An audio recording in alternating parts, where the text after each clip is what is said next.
Se a gente quer resultado, nós temos que lutar. Não adianta, nada vai cair do céu. Nada cai do céu. Fé nasce do chão. Acho que a gente inverteu as coisas, né? A nossa oração tinha que ser voltada para o chão o tempo todo. Que é aqui que Deus floresce. Deus é igual semente, floresce no chão. Essa metáfora de que Deus está no céu, isso é bonito. Mas é aqui, ó, é pisando nesse chão que a vida acontece. A força que Deus me dá, a força que Deus lhe dá, é para que a gente consiga plantar o jardim. Ninguém prometeu que nossa vida seria um jardim de flores, mas Deus prometeu a força para a gente plantar. Eu estou aqui, graças a Deus, cheio de saúde, tenho o meu esforço nessa história, tem, mas é dom de Deus em mim, eu faço a minha força. Quer passar no vestibular? Estuda.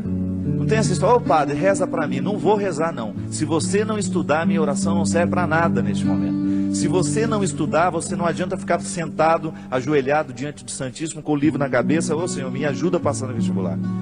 Faça primeiro a sua tarefa, depois você tem o direito de esperar pelo dom. É aquilo que a gente fala, sempre.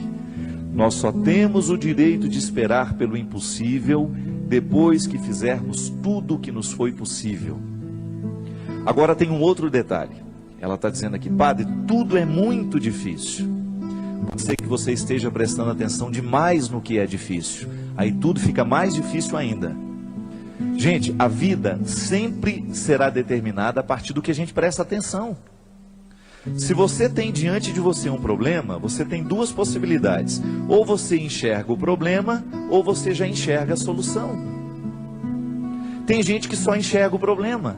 Aí dificilmente encontra a solução, porque fixa os olhos no problema e aí não tem olhos para encontrar a solução. E aí depende de como nós interpretamos a vida. Tem gente que adora a dificuldade, tem gente que adora problema. E acaba se tornando uma fonte de problemas, porque não está disposto para soluções. Tem gente que não sabe viver sem um problema. No meu livro que eu vou lançar tem uma personagem interessante, que ela é ficcionada nas doenças, ela adora ter doença. O sonho da vida dela é ter um plano de saúde. A alegria dela é receber um exame em que ela está precária. A alegria dela é contar as doenças, a dor de cabeça que não passa, é a pedra na vesícula. Tem gente que gosta disso, tem gente que presta atenção só no que é ruim. Mas não pode ser assim, minha gente. Esse espírito pessimista só nos faz ver o lado negativo das coisas. Pelo amor de Deus. Você tem que ser um pouco mais otimista. Você precisa prestar atenção um pouco mais nas coisas que são boas. Outro dia eu recebi um e-mail muito interessante. Dizem que tinham duas crianças brincando no gelo e de repente o lugar em que uma delas estava quebrou e ela caiu e ficou presa ali dentro. E a outra criança, num ímpeto de salvar aquela outra que estava ali dentro, quase morrendo já congelada, retirou o seu patins e começou a quebrar aquela outra parte lateral para que desse espaço para retirar o amiguinho que estava ali dentro. E com muito esforço aquela criança conseguiu. Milagrosamente, ela buscou uma força tão grande dentro dela que ela conseguiu, mesmo não tendo força suficiente para isso, ela conseguiu quebrar aquele gelo com o patins. E quando chegou o adulto, né, que viu a situação, não acreditou. E foram chegando outras pessoas, até que uma delas falou assim: como é que esse menino conseguiu quebrar esse gelo e retirar a outra criança que estava aí dentro? Aí o outro falou assim: é porque nenhum de nós estávamos aqui para dizer que ele não conseguia. E é interessante. Quando nós estamos diante de uma situação difícil, é muito natural que outras pessoas, tomadas por um espírito de porco, venham dizer: você não vai conseguir isso não, não vai dar certo não, não é? E sempre tem um assim: eu não falei? Eu não sei não, estou achando que esse negócio vai dar certo não. Sempre tem um espírito de porco pronto para jogar uma frase destrutiva, que vai desanimar. Mas não. Se a gente não presta atenção nesses discursos, nós vamos extrair coragem dentro de nós de um jeito que a gente não sabia que tinha. Então, minha filha, às vezes tudo está tão difícil. Não, não é bem assim. É que nós olhamos tudo de maneira difícil. Não é que tudo está difícil, é que nós olhamos tudo de maneira difícil. Não pode ser assim. Nós precisamos ser um pouco mais otimistas. Dificuldade existe na vida de todo mundo. Elas estão por toda parte. Agora, a maneira como nós encaramos essas dificuldades é que vai fazer a diferença. São 5.000 pessoas para 5 vagas. Não fique preocupada, viu? 90% destes 5.000 que estão tentando essa vaga não estudou do jeito que você estudou. Se você verdadeiramente se prepara para as coisas, você já elimina boa parte dos concorrentes, porque a maioria é mais ou menos. A maioria está vivendo mais ou menos. A maioria está fazendo mais ou menos. São poucas as pessoas que verdadeiramente estão tomando a vida com responsabilidade do jeito que ela precisa. São poucos os jovens que na fase de 16, 17 anos estão levando o colégio a sério. São poucos os universitários que hoje estão cursando a faculdade com a disciplina que a profissão vai exigir um dia. São poucos os profissionais que verdadeiramente estarão bem preparados para nos atender nos seus consultórios de advocacia, nos seus consultórios dentários, nos seus consultórios médicos, porque são poucos os que verdadeiramente estão fazendo o que devem fazer. Estou sendo pessimista? Não.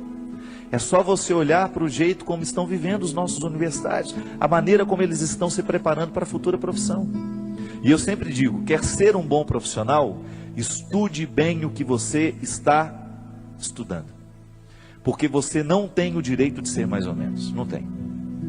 A maior preocupação minha que eu tenho como padre, minha gente, é a qualidade dos nossos padres nos dias de hoje. Você que é padre sabe muito bem o quanto que você é exigido nos dias de hoje.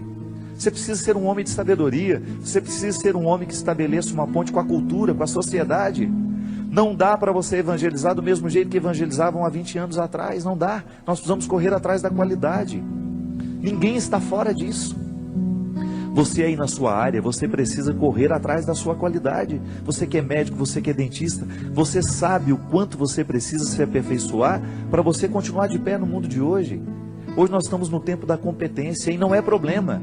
Isso tem que nos motivar para a gente querer, reconhecendo, ainda que seja o mínimo dentro de nós. Nós merecemos cuidar desse mínimo, chegar a aperfeiçoar cada vez mais esse processo, aumentar cada vez mais as nossas possibilidades. E aí na hora que a gente esbarra na nossa fragilidade, a gente tem que aprender com ela. Ela não tem que nos desanimar. Mas muito mais que a qualidade profissional, antes dela é a nossa qualidade humana. Muito mais que um bom médico, você precisa antes é ser um bom pai, ser um bom filho, ser um bom irmão. É isso que faz verdadeiramente a felicidade vir acomodar-se dentro de você. Não adianta você se realizar na sua profissão se você não se realiza como pessoa. E é disso que hoje nós estamos falando. É desse aperfeiçoamento humano. E na faculdade da vida a gente aprende o tempo todo. Não tem nenhum professor a nos ensinar a ser pai, a nos ensinar a ser irmão, não. É olhando nos olhos de quem a gente ama que a gente vai descobrir a medida certa, o aprendizado de cada dia, para que a gente possa ser um ser humano melhor no mundo de hoje. Chega de gente ruim, chega de gente incompetente como pessoa, chega de assassinos, chega de ladrões, chega de mentirosos. Vamos dar qualidade a esse mundo, a começar por você. Não importa de como você tenha vivido até o dia de hoje. A palavra de Deus para nós é sempre otimista. Deus continua vendo valores em você. Deus continua acreditando que o seu coração pode ser melhor. Deus continua acreditando que aí, nesse coração muitas vezes marcado pelos fracassos, existe uma vitória a que você pode chegar. Basta você não desistir.